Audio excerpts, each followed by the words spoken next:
мероприятии. Хочу, конечно же, прежде всего поздравить всех с наступающим Всемирным днем архитектуры, который отмечается первый понедельник октября ежегодно всем нашим сообществом международным. Архитекторы со всего мира в этот день как раз проводят различные мероприятия, и мы именно к Всемирному дню архитектуры вот на этой неделе очень интересный формат мероприятий придумали наши коллеги молодые. Вчера мы обсуждали одно из общественных пространств. Сегодня у нас тема по мастер-планированию. Завтра у нас еще один очень интересный проектный семинар по конкретному проекту реконструкции проспекта Ленина. И на следующей неделе также мы планируем ряд мероприятий, приуроченных к этому празднику, чтобы еще раз всему обществу, всем горожанам, жителям республики подчеркнуть значимость нашей профессии, значимость сферы архитектуры и градостроительства в жизни каждого человека. Ну и позвольте приступить к нашей сегодняшней теме. Сегодня мы поднимаем достаточно серьезную тему, потому что Управление архитектуры и градостроительства при главе Республики Саха-Якутия, выделенное в отдельный орган исполнительной власти государственной, деятельность свою начало только практически в 2019 году, хотя созданы мы были юридически в конце 2018 года. С прошлого года задачей управления архитектурой, конечно же, является прежде всего общая градостроительная политика в республике, развитие городов и сел республики. И у нас 4 блока целей и задач, которыми сегодня управление занимается. Я думаю, что многие жители республики, наши коллеги, проектировщики, архитекторы видят, что мы сейчас очень много работаем по программе формирования комфортной городской среды, и Центр компетенций по вопросам городской среды, который создан решением главы, как раз курирует все эти проекты, но это только верхушка айсберга. На самом деле задачи управления гораздо шире, и одной из важнейших задач является именно курирование сферы градостроительства. Каким образом обеспечить наши муниципалитеты стратегическими документами, документами территориального планирования, документацией по планировке территорий, каким образом обеспечить комплексность подходов в формировании не просто городской среды, а вообще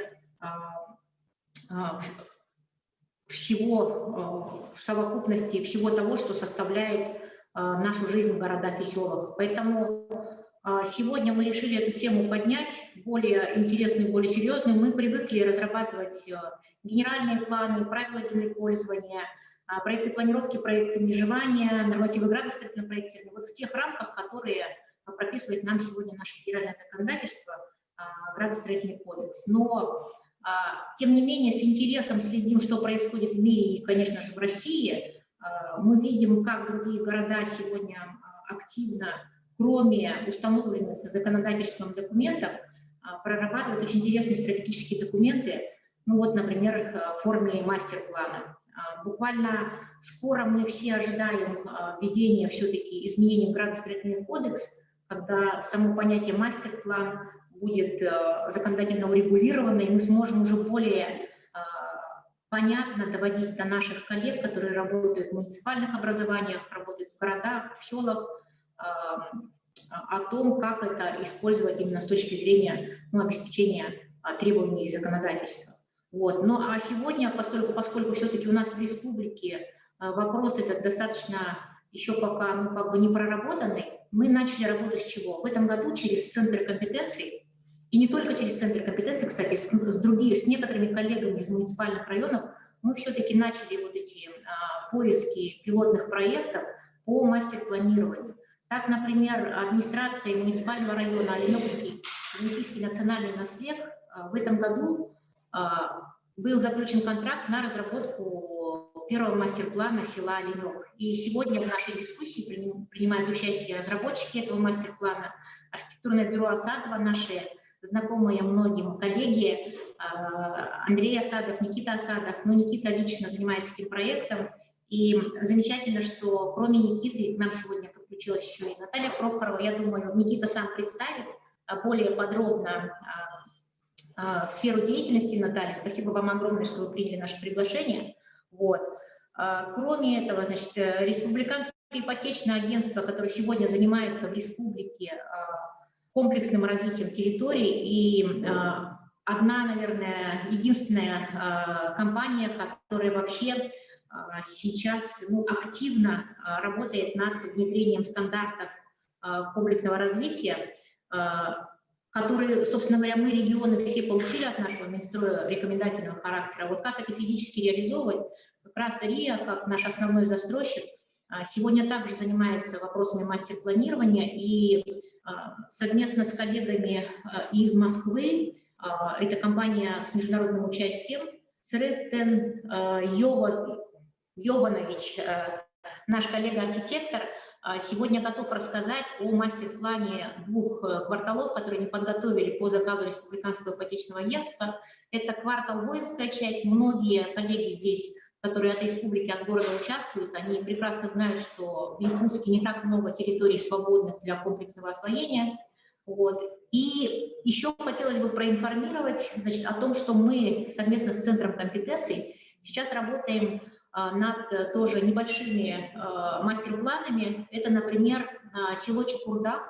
Александром Сергеевичем, главой республики, поставлена задача сейчас максимально поддержать именно арктические УСы, потому что Арктика, очень, очень серьезная тема, приоритетная, с отдельной программой, и вот то, как будут эти небольшие арктические поселения развиваться, конечно, требует особого внимания. Поэтому сейчас у нас находится на стадии подписания контракт с компанией «Новая земля» Иван Курячий, который также помог нам сейчас проработать, например, очень интересный проект по развитию туркластера «Лена», с которым республика участвует во всероссийском конкурсе, организованном Росприроды. Также стратегия мастер-плана развития туристического кластера «Лена» проработаны коллегами, и уже материалы направлены и защищены командой на уровне Росприроды. Кроме этого, сейчас у нас еще в плане мастер-план поселка Тикси и мастер-план микрорайона Кангаласы. Вот очень интересно все-таки нам, как люди, которые здесь живут в регионе и занимаются разработкой градостроительной документации, все-таки понять, что же такое мастер-план, какова его роль в системе градостроительной документации. И еще раз хочу поблагодарить наших коллег, которые сегодня готовы поделиться своими знаниями, экспертным мнением и посоветовать нам, республике, нашим коллегам все-таки, как работать именно с мастер-планом. Поэтому разрешите слово предоставить Никите Осадову с небольшой презентацией по мастер-плану села Оленёв.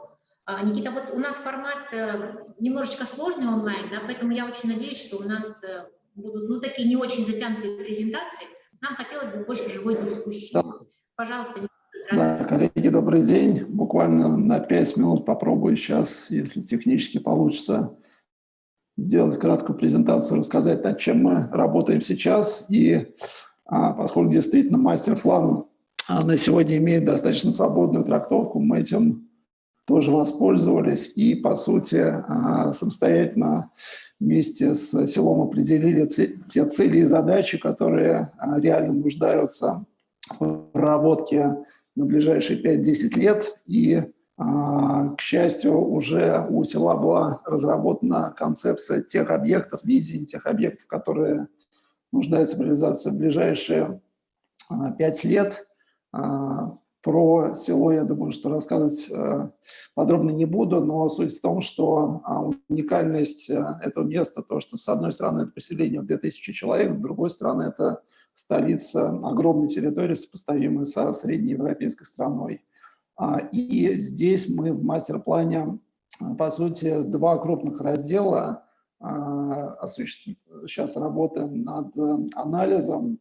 Это все, что связано с историей поселения, как оно развивалось, почему оно именно такое на сегодня. Ищем идентичность, в чем она проявляется. Это и колористика, и символика, и национальные инвентские особенности, в том числе не только в сфере каких-то орнаментов, одежды и так далее, промыслов, но и в событийном наполнении. Также анализируем календарь мероприятий, которые проходят сейчас. Думаем в том числе не только про архитектурный облик, но и как сама жизнь, которая, собственно, является наполнением всей этой территории, может развиваться. И, соответственно, какая инфраструктура должна появляться для ее, в общем, вхождения в нужное русло. Для нас самих вот это исследование является достаточно интересным и важным этапом, потому что фактически нам сейчас приходится пересматривать все наши собственные подходы, потому что мы прекрасно понимаем, что территория настолько специфична, что все традиционные методы и градостроительного планирования, и принципы комплексного развития здесь нуждаются в такой серьезном пересмотре, потому что практически ничего не работает в привычном понимании. То есть там те же традиционные материалы, технологии из-за особенностей и большой удаленности, и такой очень серьезный климат с резкими перепадами, все это нуждается в пересмотре. И, наверное, ключевым моментом является вот как раз привязка объектов инвестиционных к территории, то есть что, собственно, является мастер-планом, на наш взгляд. В первую очередь, это, по сути, показать, какие элементы нужно развивать в первую очередь и как конкретные финансовые инструменты планирования могут быть реализованы в конкретные объекты, почему именно они важны на данной территории и как их экономически обосновать. То есть почему мы развиваем именно эти пространства. То же самое касается и общественных пространств. Здесь мы сделали тему пространств, которые нуждаются, на наш взгляд, в развитии в первую очередь. Также мы анализируем существующее на сегодня пространство, то есть что является по факту общественными пространствами в селе. Часто они даже не совпадают с теми, которые традиционно администрация считает, что это вот такое общественное пространство. Как правило, люди все равно немножко по-другому. И также мы сделали такие же предварительные концепции, какие пространства как могут развиваться, что именно здесь может появиться, исходя из запросов жителей в первую очередь. Сразу говорю, что, к сожалению, из-за пандемии мы не смогли сделать, наверное, самый важный этап. Сейчас мы его перенесли, я надеюсь, что в декабре удастся съездить в село, встретиться с жителями, потому что вовлечение и обсуждение проектных решений жителями – это, наверное, особенность ключевая мастер-плана, является первоочередным базовым вообще элементом, потому что самое сложное, наверное, в разработке мастер-плана – это его дальнейшее внедрение. И в этом смысле все решения, они должны быть основаны на консолидированном позиции жителей, для чего это нужно. Ну и плюс какие-то особенности территории, особенности места. Допустим, по архитектурным решениям мы сразу разработали несколько типов зданий, и климатические особенности плюс специфика жизни на селе нас тоже подтолкнула к каким-то выводам. Допустим, сейчас мы попробуем реализовать принцип двухконтурной теплоизоляции, когда, по сути, жилье будет иметь буфер в виде таких балконов, которые даже скорее кладовыми являются для хранения продуктов, и одновременно они осуществляют буфер. То есть когда на улице минус 50, вот эта буферная зона позволяет обеспечить температуру там порядка минус 10 градусов, который и для хранения мяса комфортно, и является, по сути, теплоизолирующим таким термосным слоем. По архитектурным решениям мы, в общем, базируемся на идентике села, достаточно традиционный образ, с одной стороны, и с другой стороны, это первый, наверное, ключевой отправной шаг для поиска дизайн-кода. Все-таки мы пришли к тому, что стоит дизайн-код прежде всего обсуждать и внедрять на новых зданиях, потому что здесь понятная составляющая, что мы можем сразу изложить в проекте определенные решения. И вот на базе, опять же, найденной колористики мы предложили ряд решений, и, на наш взгляд, только после успешной апробации на новых зданиях уже стоит вести разговор о внедрении дизайн-кода на все здания села, потому что, конечно, это не так просто, и там заново обшивать, перекрашивать даже жилища для жителей, они должны понимать, ради чего все это делается, потому что просто аргументировать, что это красиво и должно выглядеть так, это не совсем корректно. По общественному центру сразу хочу сказать, что ключевым, в общем, отправной точкой является то, что в конце уже текущего года в селе планируется приход большого интернета. Это тоже важная специфика, потому что даже традиционная коммуникация через онлайн сейчас с селом невозможна. И вот таким ключевым зданием, которое может являться и образовательным центром, и, по сути, обучающим центром, как можно работать с этими новыми технологиями информационными, является общественный центр, который мы планируем реализовать тоже в ближайшие 5 лет. А здесь пару тезисов. Во-первых, это универсальная планировка. Во-вторых, это достаточно традиционный тоже тип, основанный на жилище. И нефиксированная планировка, то есть может совершенно по-разному разделяться, разные зоны с разным функционалом, и постепенно это тоже может меняться, трансформироваться. То есть функционал, который есть сегодня, через 2-3 года он может совершенно быть другим. В том числе это специфика, наверное, сегодняшнего дня. По фасадам тоже мы применяем традиционный орнамент, и его же закладываем в элементы идентичности и идентики территории. Допустим, в селе сейчас вообще нет навигации. С одной стороны, это вопрос, нужна она или нет, если село небольшое, все друг друга знают и так. А с другой стороны, сейчас есть определенный процент приезжих, и, наверное, для них нужна какая-то навигация, и в том числе вот небольшие элементы идентики мы также планируем туда заложить.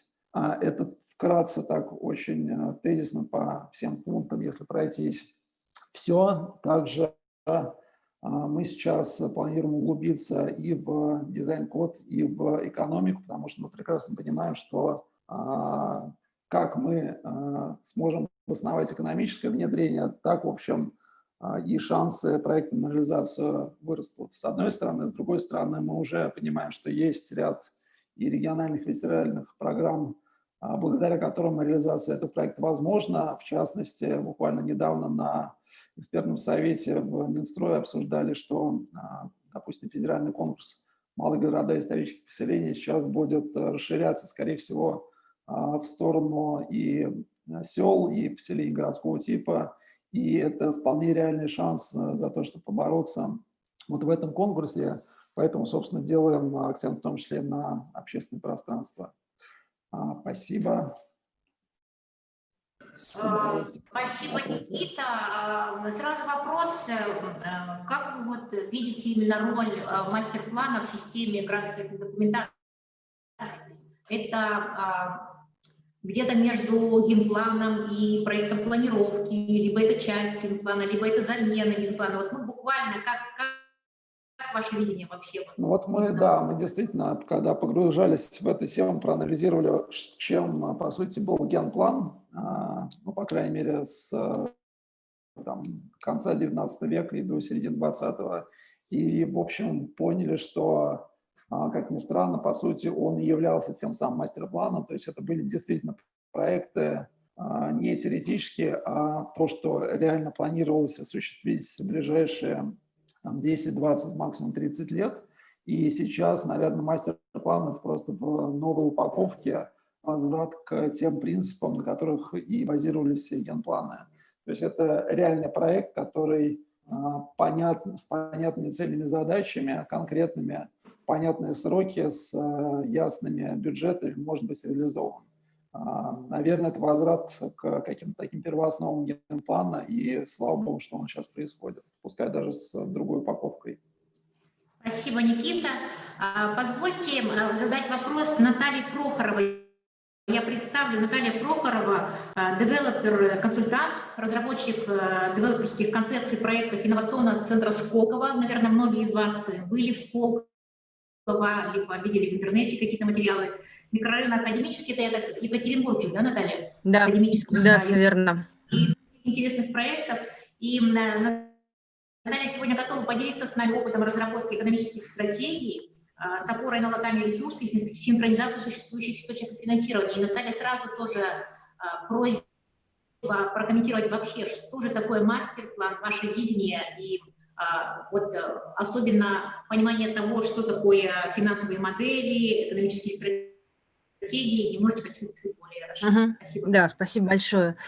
Значит, смотрите, относительно градостроительства. У нас сейчас очень стало модно применять ко всему вообще, ко всем градостроительным делам, и к мастер-планированию не просто слово там смета, да, а непосредственно бизнес-план. И Министерство строительства даже во всех проектах, которые на сегодняшний день рассматривают, которые готовы так или иначе финансировать или выделять хоть какое-то частичное финансирование, высказывают большой запрос на то, чтобы каждый проект работал как отдельный экономический проект и себя впоследствии окупал. Для города это говорит достаточно странно, да, потому что это не как таковой коммерческий проект, да, когда мы там строим отдельный жилой комплекс, торговый центр, либо еще что-то. Но, тем не менее, уже на стадии мастер-планирования мы должны четко понимать, как впоследствии эта история вся будет жить. С одной стороны, на какие средства ее реально будет реализовать, и реально ли вообще, чтобы это не были просто картинки, да, с которыми потом непонятно, куда мы пойдем и из каких средств это все сложится. А с другой стороны, как это будет все впоследствии эксплуатироваться. Соответственно, два показателя, которые нужно четко понимать и планировать, исходя из этого уже на стадии вот задумок самого мастер-плана. Анализировать все действующие программы на сегодняшний день, федеральные, региональные, местные, муниципальные и так далее. Понимать, по каким направлениям строительства, развития каких-то объектов отдельных, да, мы можем так или иначе перспективно в эти программы включиться. Соответственно, какие составляющие есть смысл развивать, и от этого будет зависеть сильно очень этапность реализации проекта. Ее точно так же есть смысл закладывать уже на стадии мастер-планирования, да, в сам план, потому что одним скопом ты никогда не сделаешь проект. На весь проект, как правило, финансирования всегда недостаточно. Исходя из источника финансирования, предполагать этапность, только в этом случае проект реально сможет быть реализован. Когда ты пойдешь постепенно по этапам, собственно говоря, начнешь застраивать весь город. И второй этап, разумеется, оценивать эксплуатационные расходы, насколько муниципальный бюджет сможет потом все созданное наследие эксплуатировать, каким образом он поменяется и сколько средств новая созданная инфраструктура впоследствии потребует. Это то, что, я считаю, на самом первом плане, на начальном этапе, хотя бы укрупненно, нужно сразу же понимать, чтобы не создавались никакие объекты, которые, например, учитывая климатические условия, да, где вечная мерзлота, не создавались объекты, которые будут практически нереально, они будут стоить денег, которые будут, не знаю, в 10 раз больше, чем местный муниципальный бюджет, да, на эксплуатацию такого объекта, который, в принципе, не сможет быть создан. А если даже создастся, то эксплуатировать его не получится. Вот эти моменты. Спасибо, Наталья. Смотрите, вот можно, наверное, уже сейчас чуть-чуть, может, вопросы позадавать, потом с Ретен мы можем подискутировать. Я бы хотела, знаете, какой вопрос задать? Вот мне в вашем вот сейчас выступлении очень понравилась категория бюджет на эксплуатацию, расчет предварительный сразу уже на стадии мастер-планирования. Потому что мы же привыкли, что у нас в российских городах, как правило, генпланы, вообще градостроительную документацию разрабатывали раньше архитекторы. Я помню, у нас были раньше еще, как бы в советское время практически, комплексы институтов, в которых был отдел экономики, да, когда действительно стратегии, вот, которые сегодня разрабатывают другие абсолютно сферы. То есть у нас стратегиями занимаются под эгидой Министерства экономики нашего республиканского. Мы занимаемся документами терпланирования и документами стратегического планирования. И вот увязка этих документов у нас до сих пор очень плохо увязывается. И вообще никогда, вот я, например, сегодня, честно говоря, впервые услышала, что даже вот сидя вот сейчас, слышу, что хорошо было бы сразу посчитать эксплуатационные затраты. Это действительно очень серьезный вопрос, потому что у нас в республике сейчас много объектов, так называемых белых слонов, которые построены, введенные, а дальше уже люди начинают думать, куда же. Вот обычно практика, я думаю, главные архитекторы районов у нас тут присутствуют, подтвердят, потом начинают думать, кому же на баланс передать, либо это обратно республике передать, как это содержать. Тогда вопрос, смотрите, как вот в составе мастер-плана должна работать, не знаю, проектная организация, либо вот, ну, та организация, которая разрабатывает мастер-план, как нам в техническом задании, может быть, не знаю, квалификацию прописывать того, какие квалификационные требования должны быть для разработчиков мастер-плана, возможно, или как? Как вы считаете? Ну, квалификационные требования к архитекторам, наверное, требовать от них разрабатывать экономическую часть, это не совсем корректно, это все-таки, да, не из их. Значит, в составе команды должны появляться, так скажем, не чисто архитекторы, а девелоперы, то, что это называется, да, в современном языке, это люди, которые видят проект в целостности и понимают его на бизнес-язык, переводя окупаемость, да. А каким образом, вы смотрите, у нас же практика такая, вот 44-й федеральный закон, муниципальное образование, даже если, при том, что они нашли средства в бюджете на корректировку, актуализацию, там, разработку, подготовку документов, терпланирование или любых других, даже того же мастер-плана, условно говоря, у нас практика-то в России, я думаю, у всех регионов одинаковая. У нас сейчас в основном в республике генпланами занимаются, ну, простите, кадастровые инженера, даже не архитекторы. Потому что требований нет, в 44-м федеральном законе нет. Каким образом тогда подходить к тому, чтобы мы могли получать, может быть, на стадии самого задания технического на стадии технического задания, конечно, я не знаю, включайте раздел, посмотрите, как, например, та же самая, ну, я не знаю, техническое задание вот у архитектурных заявок, которые Минстрой, да, сейчас среди проводит, да, там благоустройство, создание комфортной городской среды, в обязательном порядке начали включать раздел, они его называют, опять же, бизнес-планирование, на нашем понятном языке это предварительная экономическая оценка. Соответственно, затраты на проект в целом и затраты на эксплуатацию впоследствии. Зачастую это, ну, достаточно полезно, потому что очень часто современные технологии строительства таковы, да, что часто получается, что, например, новый создаваемый объект с точки зрения затрат на строительство, он может быть с точки зрения технологий дороже, да, но впоследствии, когда его начинаешь эксплуатировать, с точки зрения эксплуатации, он получается дешевле. И в совокупности, как бизнес-объект, он уже начинает работать и окупать себя достаточно быстро. В тех заданиях надо включать, да, оценку предварительной экономической эффективности. Спасибо, Наталья. Спасибо, да. Вот смотрите, проще, когда все-таки застройщик, ну, как бы частный, не бюджетная организация. Вот пример того же Республиканского ипотечного агентства, который сегодня нам уже готов показать мастер-план кварталов в городе Якутске. Это когда как бы акционерное общество или форму, честно говоря, вот я даже сейчас, у нас тут Владимир Жирков участвует, от РИА, да, может быть, прокомментирует, они заказали сами напрямую вот мастер-план компании The Green Design Association. Вот по-английски у меня плохо. Да. И Сретен Йованович, ведущий архитектор этой компании, сегодня готов нам рассказать вот как раз механизм работы с компанией IDEA, и очень интересный мастер-план, мы его предварительно здесь в управлении посмотрели, поэтому, Сретен, вам слово. Расскажите, пожалуйста, да, как вы поработали с нашими коллегами. Да, спасибо. Ну, я надеюсь, что всем виден экран, да, я делаю демонстрацию, нормально, да? Да, очень хорошо видно. Ну, во-первых, хотела поблагодарить за приглашение, для меня как бы неожиданно, и вот в любом случае спасибо, что можем поучаствовать в этой дискуссии. Но я тоже коротко постараюсь, как и уважаемый коллега Никита Асадов вот проговорил про, ну, скажем, их подход к проектированию. В принципе, он у нас примерно похожий. Мы проанализировали, ну, особенности Якутска, вот как республики Саха.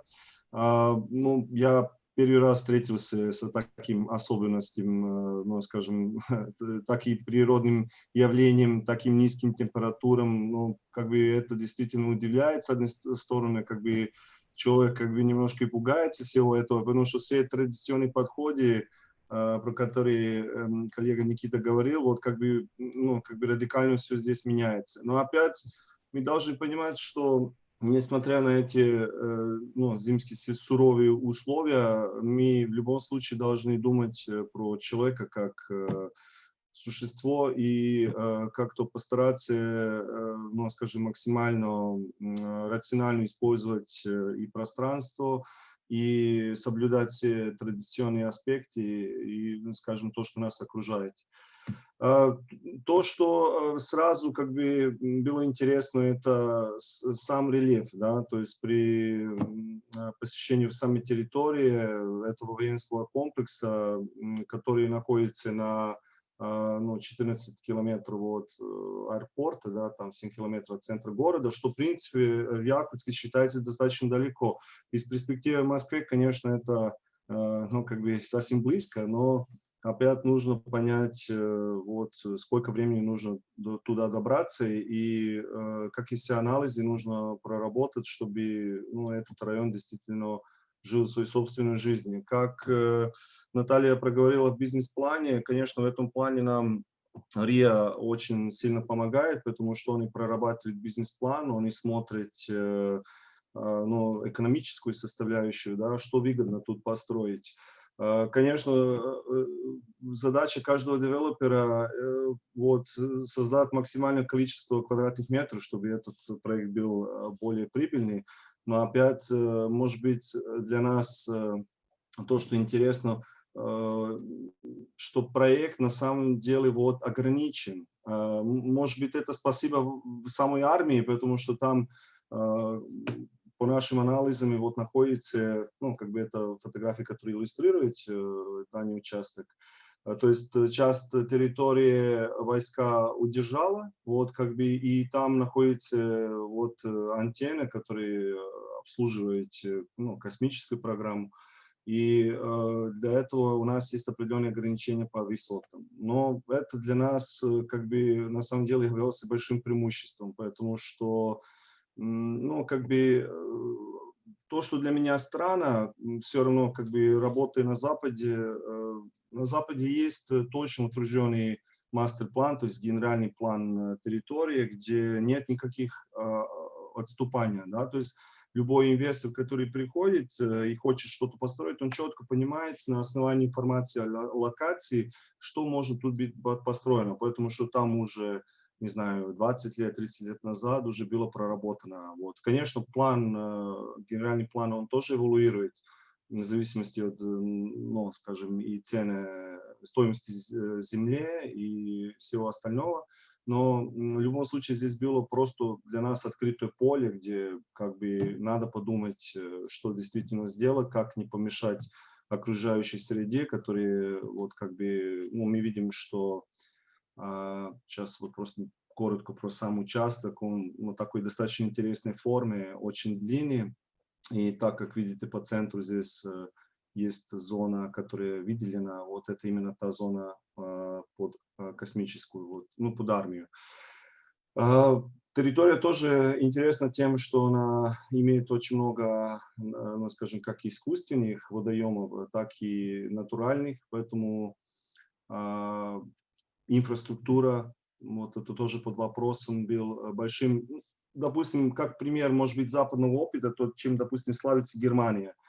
В России происходит достаточно сложная ситуация с развитием территории, что обычно строятся жилые дома, потом последовательно идут детские учреждения, школы и так далее, а инфраструктура разрабатывается в самом конце. Это немножко, с моей точки зрения, неправильно. Допустим, Германия поступила немножко по-другому. Она построила просто везде дороги. И самим тем, что инфраструктура хорошая, сама территория уже автоматически развивается. Но я думаю, что в этом плане РИА как раз и требует какую-то, скажем, помощь в плане развития инфраструктуры, чтобы этот участок мог жить своей жизнью. Но как свой, так и чтобы был привлекательный, скажем, привлекательная зона для использования всех жителей города. В принципе, тут мы провели стандартный анализ, что нас окружает. Видим, что с южной части, скажем, участка, у нас это индивидуальное жилое строительство, с северной части это скажем, среднеэтажная и многоэтажная застройка. Как раз анализ, маленькая студия того, что нас ограничивает по высоте, и видим, что прямо из центра территории у нас есть возможность увеличивать высоту. Как и всегда мы любим анализировать, особенно в городе, который на самом деле имеет эту особенность, что машина постоянно работает. Проветриваемость территории, кажется, одной из очень важных компонентов в проектировании. Ну, конечно, круг, то, что я и заметил тоже в презентации коллеги Никиты, вот, ну, как бы это не только особенность как бы народа Республики Саха, но как бы этот круг, он на самом деле инспирация многих, ну, скажем, традиций разных народов. Ну, тут провели небольшой, ну, скажем, в природной форме самого участка, внешний фактор и условия участка, как бы коллеги-архитекторы, я думаю, это быстро могут понять, к чему мы стремились на основании этих анализов. И особенность, конечно, в самой вечном результате является довольно, ну, скажем, сложным заданием. Потому что мы что встречаем в Якутске, это именно здания, которые немножко переподняты в отношении грунта, чтобы сохранить вечную мерзлоту.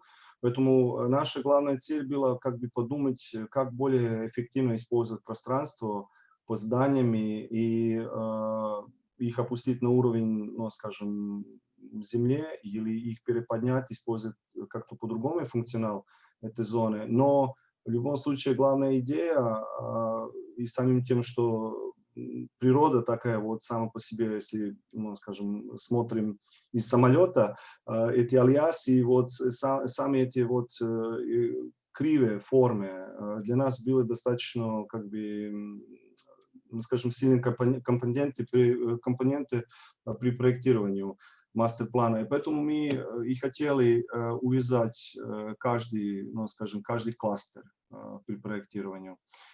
Вот, в принципе, так и мы сгенерировали мастер-план. У нас центральная часть, поскольку она достаточно ограничена, мы реализовали как рекреационную зону, использовали по максимуму возможность устройства, ну, набережной в округе этого озера. И таким образом вот как бы поднимали высотность этажей. Там у нас, в принципе, высотность не больше 10 этажей, поэтому, ну, скажем, несмотря на то, что район большой, он все равно как бы работает в человеческом масштабе. Наша идея вообще, как думать про спорт, рекреацию, таким образом даст возможность увязывать все точки геймплана, ну, скажем, одной такой центральной артерии. Вот справа у нас будет развиваться, ну, скажем, с западно-северной части будет развиваться в первую очередь этап строительства для переселенцев, а вот потом этапно, сейчас я просто пройдусь по этим диаграммам. Здесь вот этот диаграмм иллюстрирует этажность, да, то есть он начинается там с 3 и поднимается до 8, 7-8 этажей. Так, вот то, что связано с развитием инфраструктуры и дорог, ну, потому что мы все понимаем, что хорошая инфраструктура и дорожное движение – это основной для собственной жизни вот этого мастер-плана, но при этом мы как бы стараемся максимально убрать все машины из центральной части, ну, скажем, каждого кластера и допустить просто пешеходам двигаться. Сейчас, да. Ну, вот эта интересная схема доступности, которая, в принципе, показывает концентрацию, ну, скажем, зоны, как в зоне рекреации, зоне собрания и так далее. При этом у нас есть еще шанс, ну, так как мы проанализировали тоже соседи, есть возможность присоединить участки, которые, ну, совсем не развиты здесь со северной части многоэтажных зданий и где индивидуальные жилые дома. Вот. Просто их присоединить к нашему комплексу и тоже на перспективу их развивать. Но сама форма геймплана, она, в принципе, сделана на основании того, что мы встретили. Ну, как бы есть такая интересная фраза, которую мне еще профессор сказал на институте урбанистики, как нужно создавать тропинки дорожки для ну, как бы в парке. Ну, просто их не надо делать, надо пустить людей, они сами их сделают. Но поэтому вот наша инфраструктура, которая была сделана, которую мы видим в этой зоне, я сейчас вернулся ну, скажем, более, вот именно с этой части, где у нас индивидуальные жилые дома, они уже сами, ну, скажем, сформировали вот эти дороги. И это видно по, ну, скажем, по Google мапу, да, просто видно, как мы просто это не хотели остановить, и мы это как бы включили прямо в нашу, ну, скажем, наш мастер-план. И считаем, что это получилось достаточно интересное решение. Ну, в принципе, все дома вот такого кластерного типа, ну, имеют свое озеленение внутрь блока, но это уже как бы более связано с развитием самой архитектуры, но что является следующим, ну, скажем, этапом проектирования. Ну, здесь маленькая иллюстрация того, ну, скажем, комплекса, как он получается. Ну, это достаточно так схематично показано, как у нас центральная часть, которая задумана без теплой парковки, имеет возможность, мы понимаем опять, что многие машины будут работать зимой, поэтому вот центральная часть имеет хорошую проветриваемость и соблюдение рози ветров. Что касается больших комплексов, там уже утопленный гараж. Вот по тем предложениям, которые вы по жилью предлагали, можно тоже вкратце? Да, я просто сейчас как раз до этого. Ну, вот эта интересная, ну, скажем, тема заказчику понравилась. Вот обеспечить гараж внутри, ну, я не скажу, что это как это особенная инновация, но инновация в плане, как разделить фундаменты, потому что вот это самая большая проблема. Внутренняя часть парковки, она ну, как бы работает где-то примерно на плюс 5 градусов, что дает достаточно, ну, скажем, положительное влияние, то есть сильного влияния на внешнюю мерзлоту в этой зоне не будет. А сами здания, они, в принципе, переподняты на сваях высоко с организацией вот, технического коридора, который бы увязал все здания.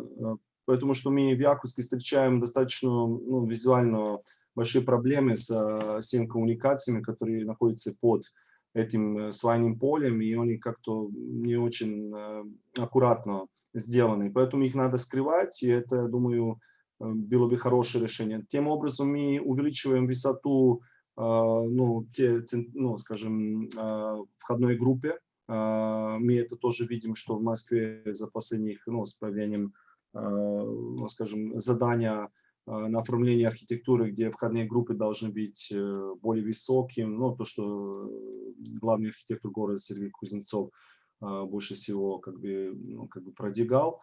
Поэтому вот мы эту тему, в принципе, и здесь как бы хотим внедрить. Это даст нам шанс отдельными боксами, ну, сейчас я просто покажу диаграмму, должен идти немножко вперед, потому что презентацию так сформировали, показать фазу строительства, это будет более наглядно.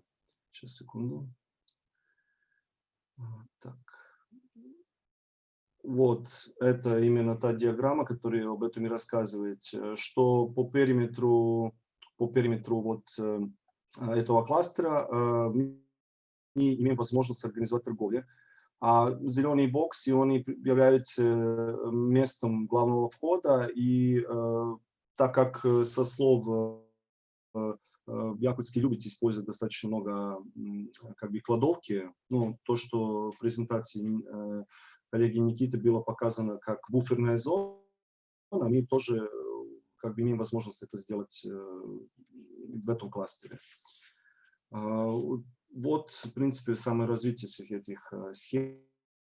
Вот при этом мы абсолютно поднимаем парк на второй этаж, и за счет перекрытия, то есть в высоте технического этажа, мы добиваемся возможности устроить любое парковское решение внутри каждого блока. Что касается интересного, вот кластера 5.1, я бы сказал, это решение достаточно интересное, потому что мы тут уже практически находимся в набережной, и мы используемся неким опытом на работе наших западных коллег, что в самом кластере мы внедряем практически таунхаус. Ну, вот где зеленый цвет показан, это практически дуплекс-квартира, который имеет непосредственно выход на уровень грунта. Вот. При этом идея с правой части, если смотрим разрез, она сохраняется, да, то есть тоже как и в большом кластере, потому что единственное, мы даем возможность здесь каждой квартире иметь непосредственно выход на внутренний сад. Но это тем, что как бы отличается вот это решение от того, что мы встречаем в России. Первый этаж достаточно как бы неактивен, но я бы сказал, здесь может стать достаточно привлекательным, особенно, сколько я понимаю, и из разговора с многими ребятами в Якутске, что в Якутске любят просто бить на уровне земли. И поэтому мы хотели подчеркнуть и дать возможность. В принципе, там как бы по тепам, я думаю, неинтересно рассказывать что-то. Но если есть какие-то вопросы, я могу ответить. Вот это интересно, может быть, здание тоже еще прокомментирует. Да, я думаю, сейчас у коллег вопросы будут, потому что подобные решения, вот здесь у нас среди участников и главный архитектор города Семен Афанасьевич Сергеев, и Николай Николаевич Алексеев, который 11 лет у нас был главным архитектором города, и решения, именно учитывающие климатические особенности, когда мы не можем иметь в Якутске подземные парковки, достаточно много у нас интересных своих тут поисков и экспериментальных проектов. И, Николай Николаевич, может, вы как-то прокомментируете, потому что помните, как мы начинали с вами в Якутске тему стилобатов, и те объекты, которые сегодня высотные строятся в центре, вызывают много вопросов у жителей города. Мы-то как раз добились того, что они полностью обеспечивают нормативы градостроительного проектирования. Стопроцентное там обеспечение парковочных мест, обеспечение изолированных дворовых территорий, детских площадок. Николай Николаевич, можете, да? Да, я думаю, да, конечно. Добрый вечер, уважаемые коллеги. Очень приятно, очень интересно находиться на это и смотреть эти презентации. Но коллеги сделали очень интересное решение. Конечно, очень приятно смотреть и наблюдать, как они находят такие задумки. Но насчет стилобатных решений я бы хотел остановиться, да, потом вернуться к все-таки мастер-плану. У нас есть уже реализованные проекты вот, использования стилобатов и использования дворовых территорий под именно теплые парковки. Но мы каким-то образом нам удалось пройти экспертизу. 2 проекта уже реализованных. Но вот там такой вопрос возникает. Все-таки у нас требуют проветривания даже под гаражом, но минимально проветривание все равно требует, потому что любая положительная температура, которая находится даже если там плюс 5 градусов автомобильной парковки, она все равно передает положительную температуру и происходит, должно произойти как бы оттайка обещанной мерзлоты. И вот этот момент довольно сложный, но тем не менее он исполнимый. И, конечно, сейчас вот плотность растет города. У нас требования по городу – это 40% от количества квартир мы должны обеспечивать автомобильными парковками. Но есть много вопросов, и в том числе и у экспертов, и у проектировщиков, включать эти количество теплых парковок, вот это требуемое количество вот, парковок. Ну, по-разному, к сожалению, нет такого одного понятия, вот эти теплые автостоянки, они входят в эти 40% парковок. И некоторые эксперты там трактуют по-разному, к сожалению. Но это, я считаю, что это, наверное, одно из самых правильных решений, которые именно будут решать вот эту проблему, во-первых, с теплыми парковками, потому что город Якутск очень автомобилизация жителей города Якутска очень идет интенсивно, благодаря тому, что мы имеем возможность покупать подержанные японские, в очень хорошем состоянии подержанные японские машины, и у нас уже в семьях по 2, по 3 машины, это не удивление, это как порядок. И поэтому хоронить машины – это большая проблема, все дворы заставлены, к сожалению. И поэтому вот одно из направлений, которое вот вы предлагаете, и мы уже проектируем, используем, это, наверное, наиболее удачное решение. И еще вот у меня вопрос, тогда к вопросам перейду. Вот в первой картинке, где вы показали именно вот размещение теплых парковок на первом уровне, там нету проветривания.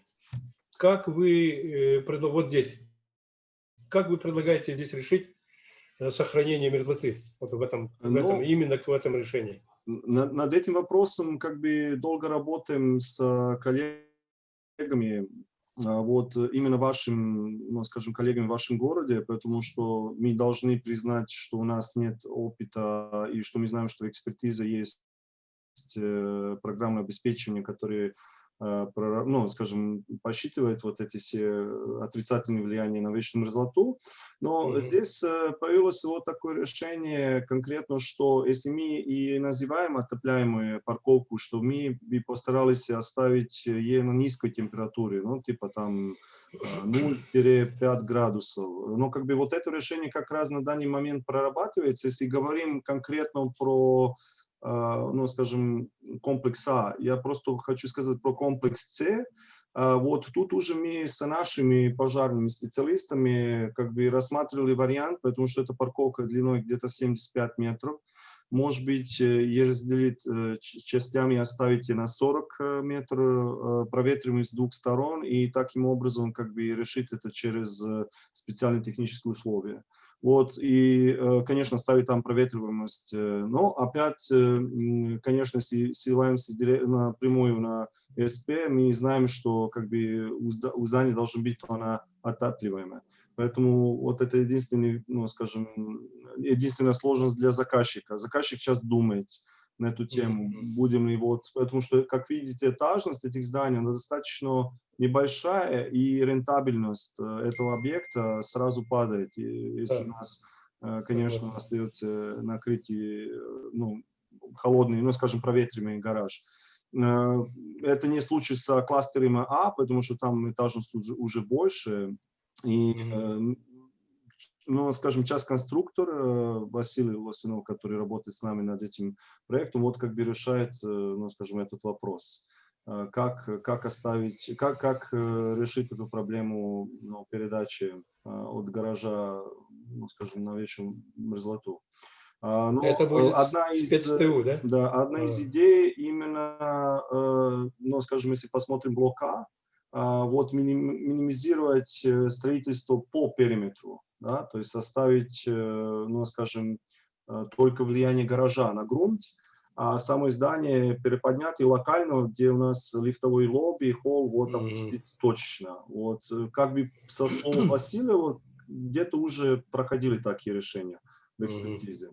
Ну, поэтому, да, это, я просто могу сказать, мы уже помогли РИА вот связаться с, ну, скажем, с нашими конструкторами, с, ну, скажем, одной из компаний в Москве, которая нам помогала при разработке фундаментного поля в Новоуренгое, торговый комплекс «Солнечный», да.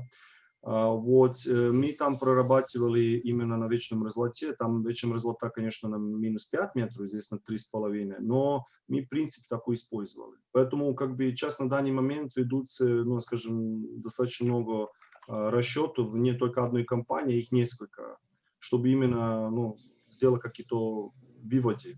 Поэтому что просто хочется, как и РИА, и, наверное, городу просто сдвинуться с этой точки и как бы найти какое-то другое оптимальное решение для жителя города. Да, я надеюсь, что вы найдете техническое решение, которое будет для нас большое, будет революцией, как говорится. И второй вопрос, вот чисто практический, да. У нас требуется вот по пожарным нормам, как бы, чтобы пожарная машина могла в том числе, значит, как бы спасать людей. И у вас же квартиры, широтные дома есть, да, и меридианальные, квартиры с обеих сторон. Да. И вот с дворовой части, которая находится квартиры, как будет эвакуация и как доступ пожарной машины вот в этих случаях? Мы вот этот вопрос нам очень сложно решался всегда, и мы делали пандусы, которые поднимали машину на поверхность и разворотной площадкой даже обеспечивали, а там требуется как минимум 15 метров на 15 разворотная площадка. Либо надо делать 2 пандуса, которые занимают очень огромную территорию, которых нет, к сожалению. Да, есть такая проблема, но, скажем, и мы, в принципе, видели здания, есть у вас новая часть территории, которая застраивается на большой засыпке, там 7 метров, нам говорили, там есть такие здания, где с пандусом, но опять там высота достаточно большая. Вот мы уже как бы при проработке с нашими пожарными специалистами, поскольку у нас здание как бы меньше высотой, там 28 метров, было бы возможно проработать такое решение, вот, чтобы исключить. Но опять у нас есть возможность и поднять, и как бы исключить. Но, то есть как бы оба варианта могут быть задействованы вот, на этом решении. Поэтому будем смотреть, что экономически целесообразно опять. Но есть возможность есть как бы сделать подъем скажем, на стилобатную часть. Ясно, спасибо. И вот вопрос следующий по мастер-плану. Это общий вопрос, и Никите Асадову тоже вопрос, да. Вот есть ли какой-то документ, может быть, по составу мастер-плана? Вот разные мастер-планы мы видели, у всех разные подходы. Ну, в общем-то, есть в основном подход, в принципе, основной-то как бы есть одинаковый, но все равно по составу этого документа, как мастер-плана, ну, в общем-то, бывает очень разный. Есть ли какой-нибудь документ, на основании чего либо заказчик может потребовать, либо проектировщик может предложить по составу именно документа, градостроительного документа, как мастер-план? Да, коллеги, вот мы когда тоже помогали готовить ТЗ на мастер-план для ЛНК, мы анализировали разные документы, общались также с Институтом генплана города Москвы и поняли, что, наверное, главный плюс, который на сегодня есть у мастер-плана, что это достаточно свободный документ и по форме, и по целеполаганию. И, наверное, самый важный этап – это, опять же, на уровне подготовки ТЗ, проанализировать проблематику. То есть отчасти это, безусловно, в процессе разработки документа будет сделано, но отчасти все равно какие-то первоначальные вводные данные, что необходимо решить проектом мастер-плана, то есть какие цели и задачи ставятся заказчиком. Это и есть ТЗ с одной стороны. С другой стороны, сейчас уже набирается такая масса разработанных и ТЗ, и документов. Вот буквально недавно нам уже присылали такой достаточно детальный, подробный, проработанный ТЗ тоже на разработку мастер-плана небольшого городка. И я думаю, что в течение ближайших 3-5 лет будет наработан достаточно большой массив этой документации. Что-то из нее пойдет уже в конкретный документ, возможно, появится фактически стандартная форма. Но сейчас, мне кажется, нужно пользоваться ситуацией и, то есть базовые вещи, которые, на мой взгляд, есть у мастер-плана сегодня, то, что это документ согласия между жителями, бизнесом, администрацией, как развивать свой город. И это, естественно, невозможно прописать в документах, с одной стороны. С другой стороны, понимая общие цели и задачи, понимая, что мастер-план должен быть направлен прежде всего на это, То есть куда мы движемся, как мы планируем развиваться. Под это уже и пространственные решения, и экономические обоснования могут быть как бы подстроены. Но целеполагание, безусловно, должно быть на первом месте, и, собственно, набор документов уже под это может подстраиваться. Но, опять же, уже есть у нас конкретный пример ТЗ. Как правило, они готовятся все равно индивидуально. Это тоже большая работа, как собрать набор документов, которые должны быть разработаны, чтобы мастер-план отвечал на конкретные задачи вот этой территории. И уже их можно тоже собирать, анализировать и делиться. То есть если есть такая задача, мы можем тоже собрать какие-то примеры удачные, на наш взгляд, ТЗ, тоже переслать. Да, я согласен, но вот смотрите, да, вот этот документ как мастер-план, он же не будет проходить экспертизу, правильно? Ну, я бы сказал, ну, на данный момент он как бы не закреплен, да, градостроительный. Да, не будет проходить на этой стадии, но он ляжет на основу проекта планировки и проекта межевания, как бы, да? Но я бы сказал, что, наверное, до этого может быть как полезным документом, чтобы на самом деле, вот, может быть, там именно снижалась стоимость этого последующего этапа, да, то есть проекта планировки территории. Я считаю, что этот документ в любом случае, как, ну, допустим, в Западе нет такого точного, ну, как бы закрепленного документа, как это надо делать, потому что это оставляет достаточно много пространства для архитектора, ну, и, скажем, проработать анализы, ну, как бы развить эти территории. То есть анализ там текущего состояния, определить место и функции территории в рамках города. То есть это настолько широко, ну, самый анализ социально-экономической ситуации города. Ну, сколько таких студий сделано для каждого города. И если учти вот все вот эти, ну, прогнозы потребностей, ну, как бы там понадобится очень много исходных данных для разработчика, который сам заказчик должен предоставить, да, поэтому это довольно сложная, ну, скажем, тема. И как, да, и как оценить эту работу? Вот в чем проблема. Да, потому что все ожидают разработку этой концепции развития территории, там разработать транспортную схему, инфраструктурную схему, вот это все, а это зависит от многих факторов.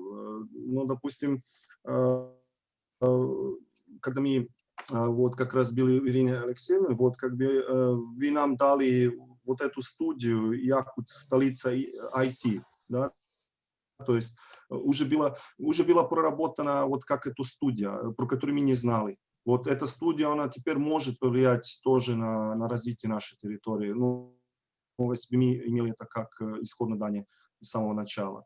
Поэтому, как бы, я бы сказал, в зависимости от того, что есть как исходные данные в начало проектирования, такой результат и получится. Поэтому, наверное, нужно проводить очень много студий по разным аспектам. Это, да, согласен. Но важно, чтобы эти заказчики поняли это. Да, я думаю, что хорошо прописать, потому что тогда их это обязывает на то, чтобы обеспечили. Ну, как там, понятно, со стадии П, да, то есть, что нужно. Нужно, понятно, с проектом планирования территории.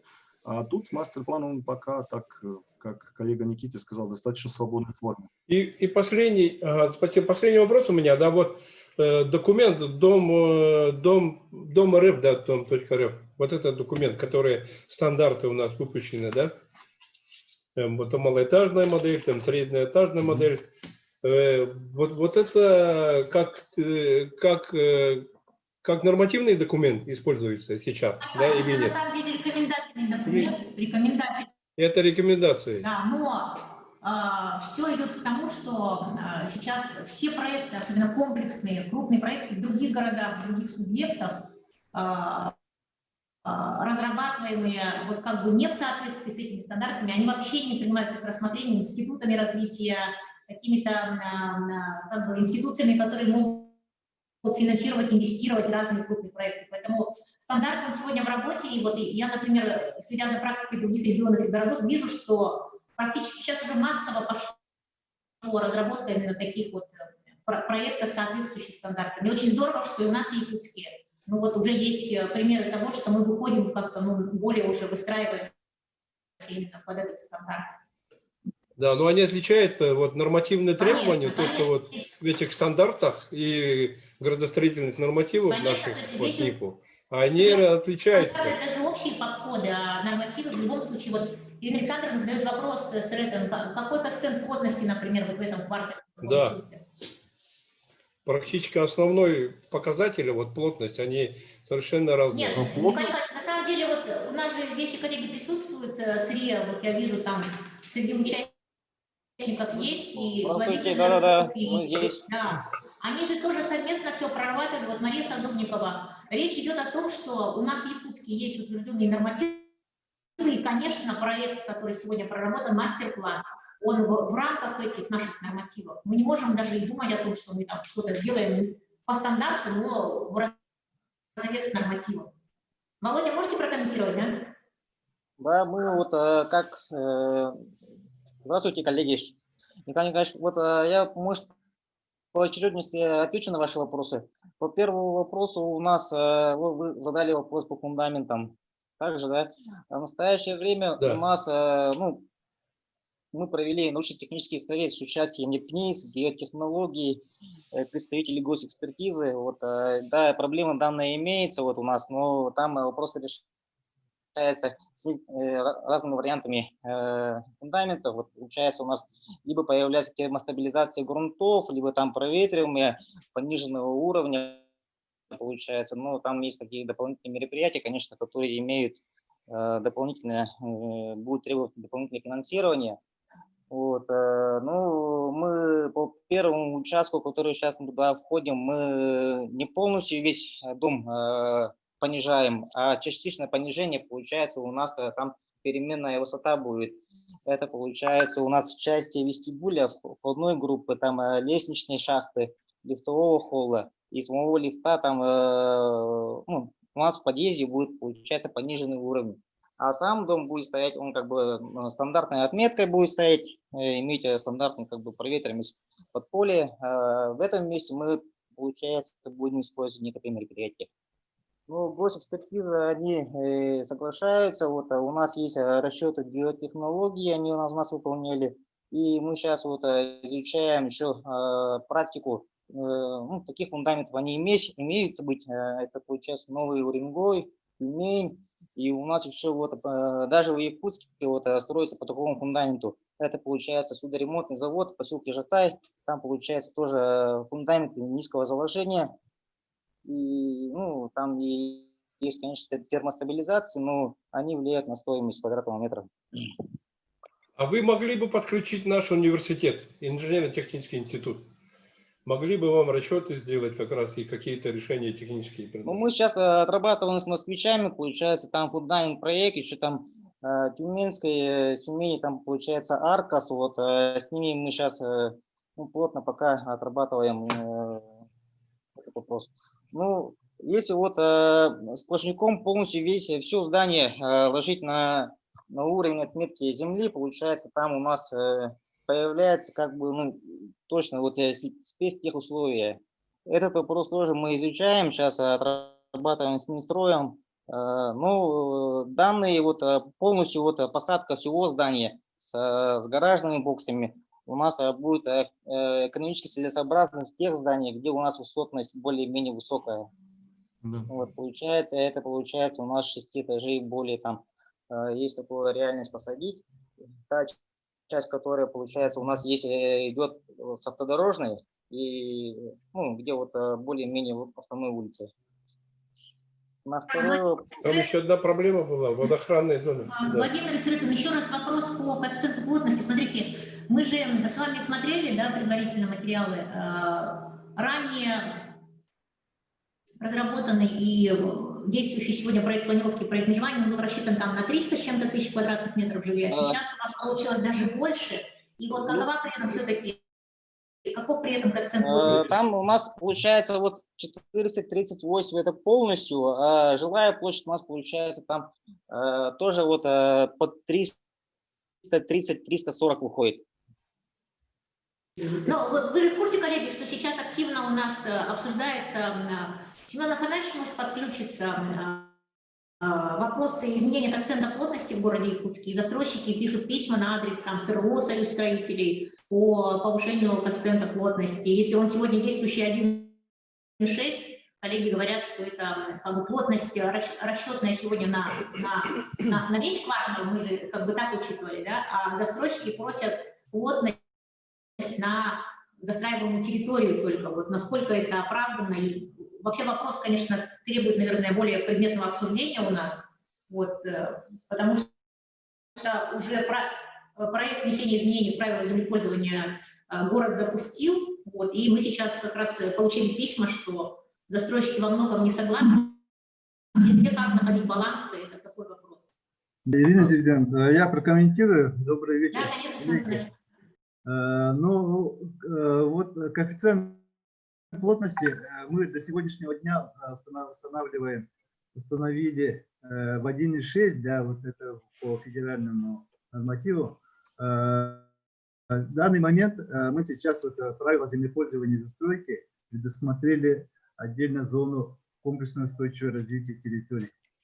Соответственно, на прошлой сессии мы приняли как наименование, а сейчас уже в картографии в ноябре будем указывать уже на территориях, вот эти территории, вот такие вот кварталы. Соответственно, вот воинская часть, которую мы сегодня рассматриваем, тоже она войдет в комплексное устойчивое развитие территорий, так как это будет осваиваться комплексно, и мы хотим предложить сейчас вот на этих территориях сделать плотность повыше. То есть если идет точечная застройка, будет 1,6, а когда комплексная застройка, плотность может немножко быть увеличена. А почему другим кварталам вы так не подходите комплексно? Ну, когда комплексная застройка идет, там идет площадь в расчет социальными объектами. Все объекты, которые внутри расположены, они рассчитываются полностью целиком. А когда идет точечная застройка, да, это вот отдельно один участок всего лишь. Ну и это вот подстегивает интерес комплексной застройки, так как застройщики должны за свой счет снести дома, например, там, где у нас, например, идет ДРЗТ. Ну вот в части мастер-планов, да, я хочу сказать, что здорово, что вот у нас внедряется вот этот механизм, да, мастер-планов, но очень жаль, что у нас нет на федеральном уровне не закрепленных документов. Получается, он сейчас в данное время только... Семен Афанасьевич, на федеральном уровне ожидаются изменения. Семен Афанасьевич. Да. Последний раз мы с Арданой Владимировной вот сейчас проходим образовательный модуль в Сколково.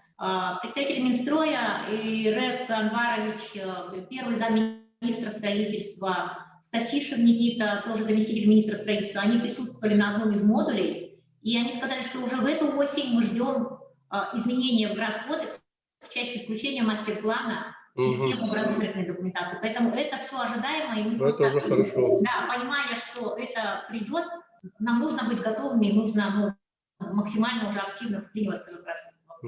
Поэтому и по городу Якутску, я как раз с Арданой Владимировной тоже говорила, может быть, все-таки вот сейчас, Семен Афанасьевич, планируется внесение изменений в федеральный план города, да?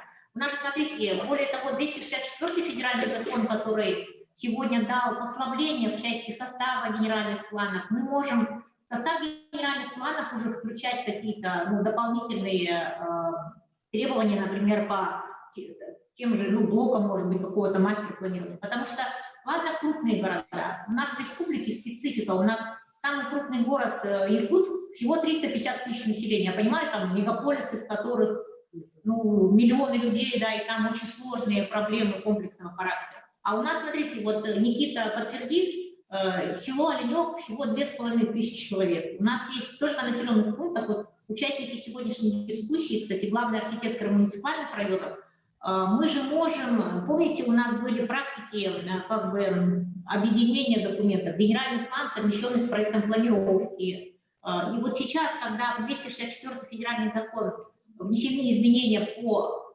облегчению состава генеральных планов, ничего нам не стоит самим принять решение на уровне субъекта, на уровне муниципальных образований по составу какие-то свои давать более вариативный, ну, как бы состав.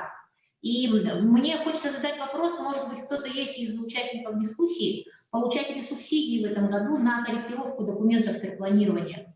Мы вот здесь на базе нашего управления как раз прорабатывая этот вот вопрос мастер-планирования и подготовили такие проекты тех заданий, включающие в том числе часть мастер-планирования. Готовы ли сегодня наши муниципалитеты попробовать такие вещи на небольших поселениях, потому что очень важно вот для глав муниципалитетов, которые вообще не являются людьми там, из нашей сферы, они не архитекторы, они даже не строители, не инженера, им трудно вообще ориентироваться в грант документации. Те схемы, которые мы годами привыкли делать, генеральные планы, правила землепользования, для них-то как раз это просто пустые картинки, в которых они практически ничего не понимают.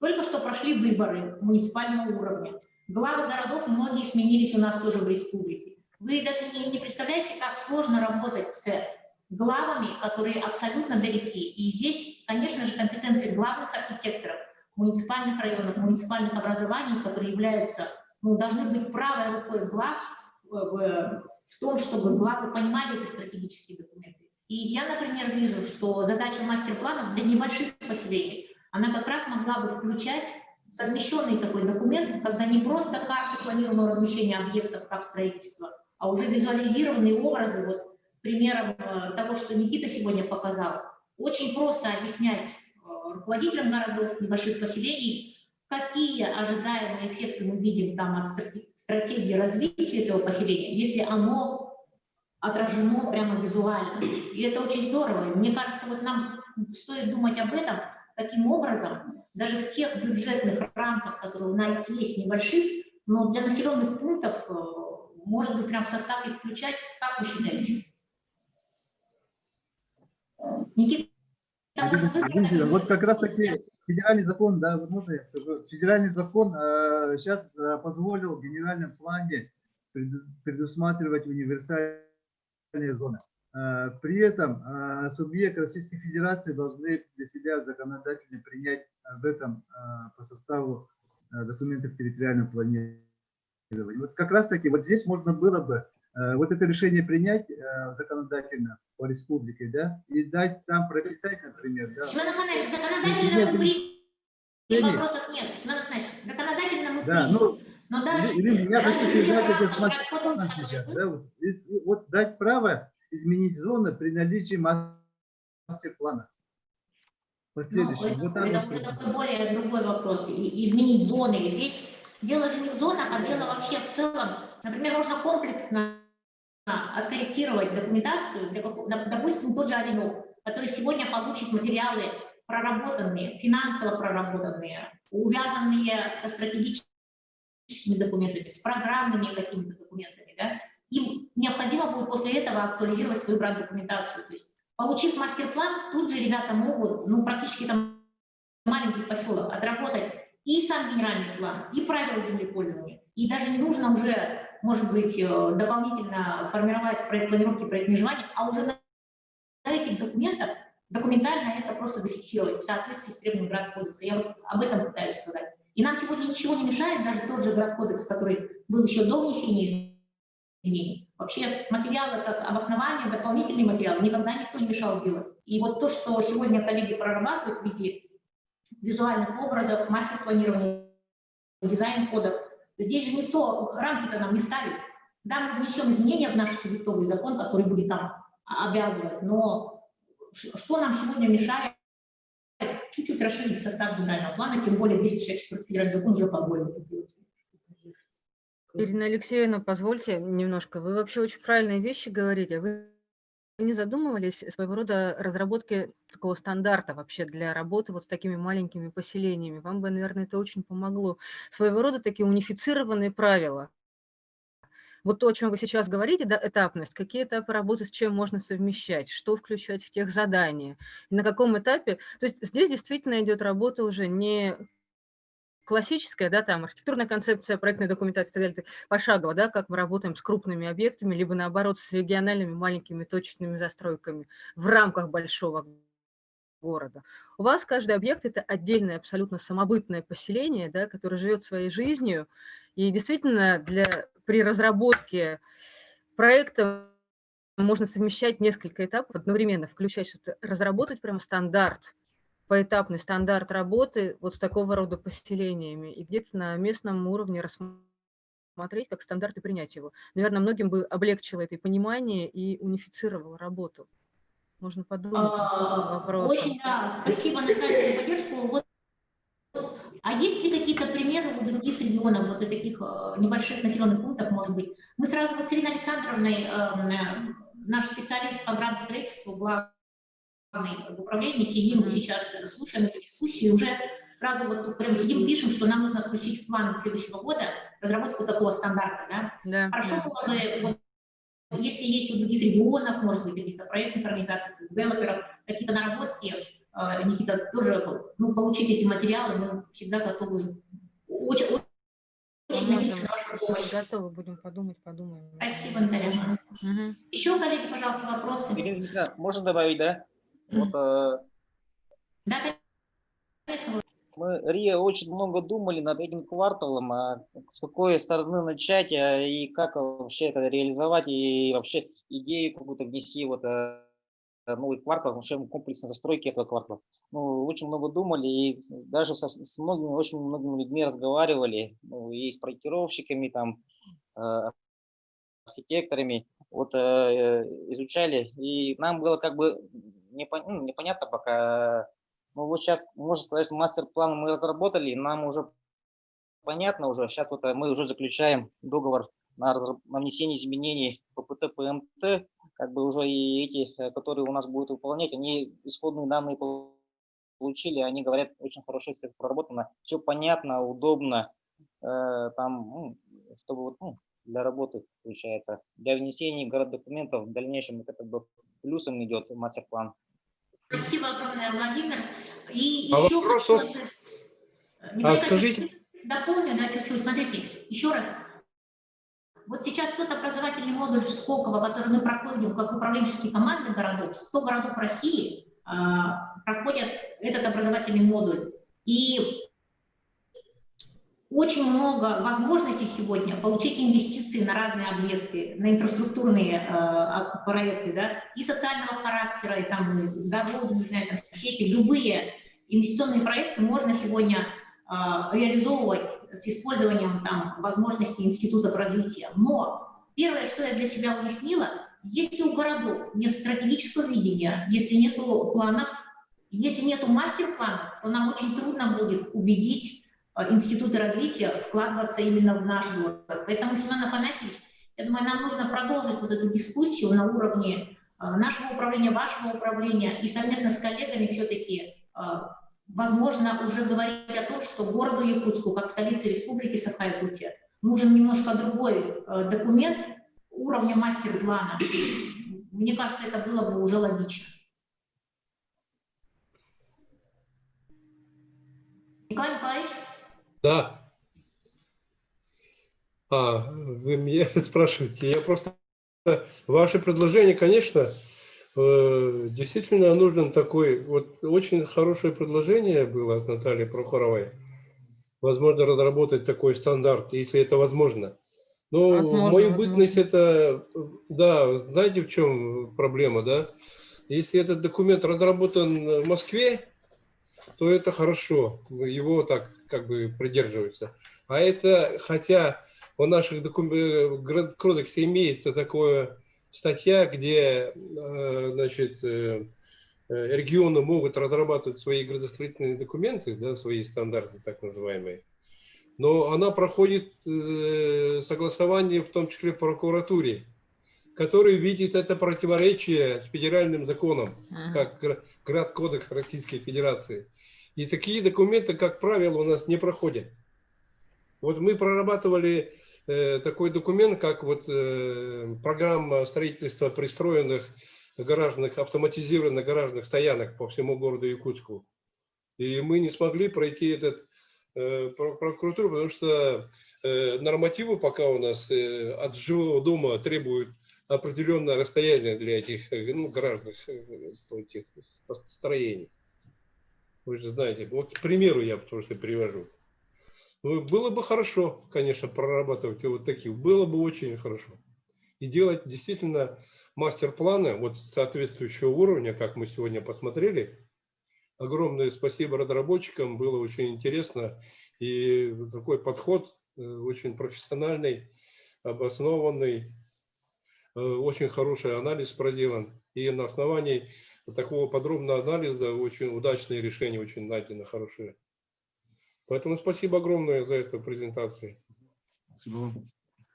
И я просто коротко про плотность застройки. На самом деле, вот мы, ну, скажем, РИА как бы руководилась проработанными документами, ну, я бы сказал, стрелки, да, то есть те стандарты освоения территории. У нас была перед нами поставлена задача 4-8 тысяч на гектар. Мы, в принципе, остались где-то на 6. Но поэтому максимальная плотность застройки по среднеэтажности на этом участке она бы составляла где-то даже 700 с чем-то тысяч. Но, конечно, учитывая низкую высотность здания, ну, и экономическую целесообразность проекта, было нужно, но как бы мы остались в рамках технического задания, но при этом как бы нужно было и рассматривать бизнес-план, ну, самого девелопера. Поэтому вот мы где-то 6600 квадратных метров на гектар. Вот. Поэтому, кажется, это как бы нормально. При этом у нас где-то, как и показано на экране, 50% территории это парки, скверы и так далее. Поэтому, сказал бы, достаточно, ну, скажем, лаконичный такой геймплан, учитывая, что у нас большая рекреационная зона. Если я мог ответить на ваш вопрос, надеюсь, смог. Спасибо. Так, еще вопросы у нас есть? А можно мне вопрос задать, такое исключительно уже так любопытство и так далее, на перспективу, да, понимания? Смотрите, сейчас вообще везде там модно в градостроительных и историях стало при планировании, при градостроительном планировании учитывать приоритет пешехода, да, значит, мы создаем для пешеходов благоприятные условия, впоследствии, значит, дальше пешеход велосипедиста, и приоритет человека, двигающегося личным автотранспортом, это уже, как бы говорится, где-то в хвосте, на предпоследнем там общественный транспорт, да, идет. Мне вот интересно, как у вас вообще дела обстоят с пешеходными трафиками, учитывая климатические условия, насколько люди готовы ходить много пешком и преодолевать большие расстояния пешком. Приближаясь уже тогда, уменьшая немножко мой вопрос точно, вот применительно к парковкам, да, и то, что сейчас мы рассматривали, да, въездная территория во двор закрывается. Парковка делается внизу на минус первом уровне, да, ниже нулевого уровня, теплая. В том случае, если такой парковки нет, если строится, например, многоуровневая парковка на несколько домов где-то в отдалении, и человеку от места парковки автомобиля, да, приходится достаточно большое расстояние преодолевать пешком, ходить и так далее. Готовы, не готовы? Или все-таки у вас достаточно большую часть времени холодно, люди пешком гулять много не готовы?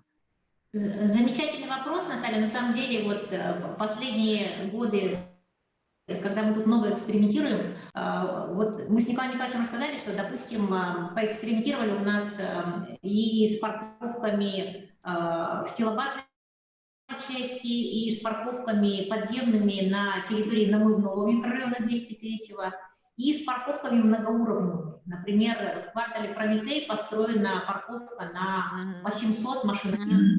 И действительно климатические условия таковы, что люди летом, например, у нас машины вообще нецелесообразно ставить в гаражах, а зимой люди пытаются чуть ли не до входа в квартиру. Значит, да, я вот поэтому и задаю вопрос, да, учитывая особенности. Это вопрос такой достаточно болезненный именно для Якутска, но смотрите, здесь же в целом вот это понимание. У нас, например, сейчас очень много активной молодежи, вот здесь в участниках дискуссии также представители сообщества урбанисты Севера, которые всячески как раз продвигают вот вопросы, которые, ну, тренд мировой, как бы активизация именно пешеходного движения, велосипедного движения. Мы сейчас вот по проспекту Ленина, город Якутск разрабатывает проектно-сметную документацию, и с участием как раз общественности проработали там велосипедную дорожку хотя бы, ну, уже нормально сделаны, потому что у нас в Якутии, в Якутске еще пока нету такой сети даже велосипедных дорог. Вот. Есть еще очень интересный пример, когда мы с КБ «Стрелка» делали пилотные проекты дворовых территорий с набережной. Мы как раз встретили непонимание абсолютно людей и очень бурные споры, как раз когда пытались сделать,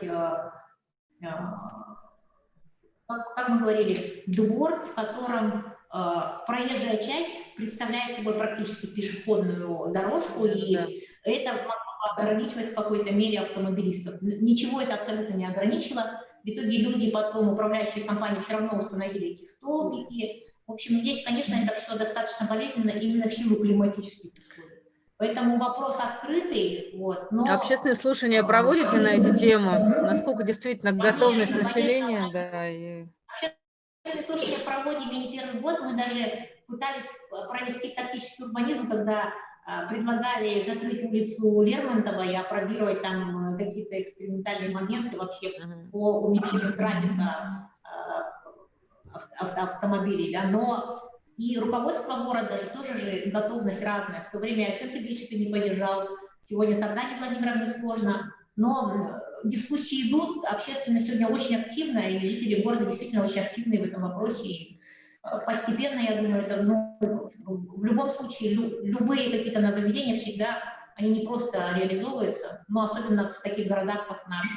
Поэтому мы постоянно в каком-то поиске, как мы, Николай Николаевич, любим говорить, город экспериментов. Начала говорить, да, про какие-то стандарты. Вот эти вопросы, они тоже отчасти к стандартам относятся, учитывая климатические условия и так далее. Очень, конечно, всем хочется следовать какому-то мейнстриму общемировому, да, уходить в пешеходное пространство, в большие парковые зоны, где много гулять, где наземная инфраструктура развита такая, да. Но все это мы говорим, как правило, о всесезонной истории. Мы должны четко понимать, что затраты на такого рода объекты мы несем сейчас, а эксплуатироваться они в вашем климате будут 1, 2, 3 месяца от силы. И вот целесообразность, опять же, этих затрат, да, надо учитывать прямо вот на начальной еще стадии. Наверное, проводить встречи с населением, готовности, да, как они проводят время, каким образом они в разное время, все сезонности, в летний период и в зимний период проводят досуг свой, чтобы создавать вот эти общественные пространства и пешеходные маршруты разрабатывать, исходя из того, как они действительно организованы в быту уже на данный момент.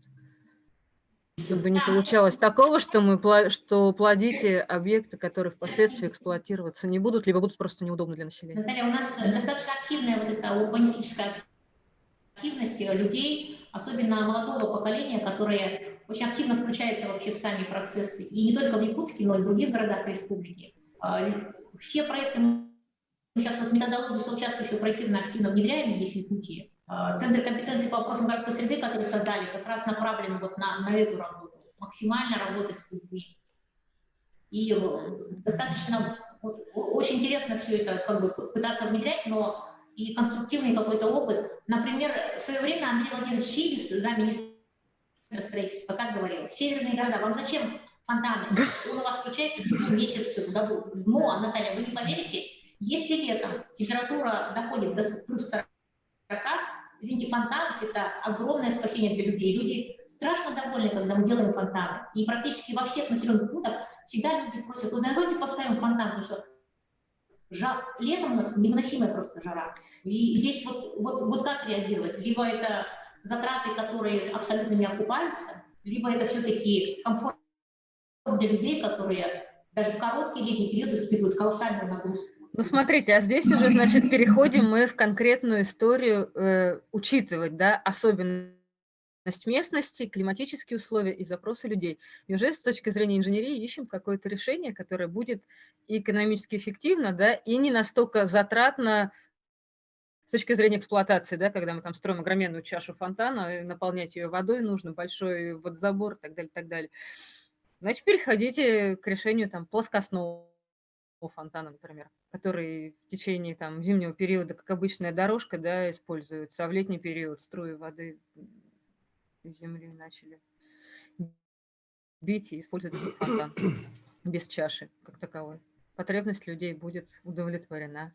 Ну, то есть, да, опять же, поиск каких-то решений, которые и для вас вашей местности будут экономически эффективны, да, вы не улетите со своим местным бюджетом в ноль для эксплуатации, да, такого рода объекта, но и будут устраивать потребности населения, и все равно закрывать как-то запросы, поскольку у них есть такого рода объекты. Спасибо, спасибо. Так, коллеги, еще есть у нас вопросы? Мы уже 1,5 часа общаемся.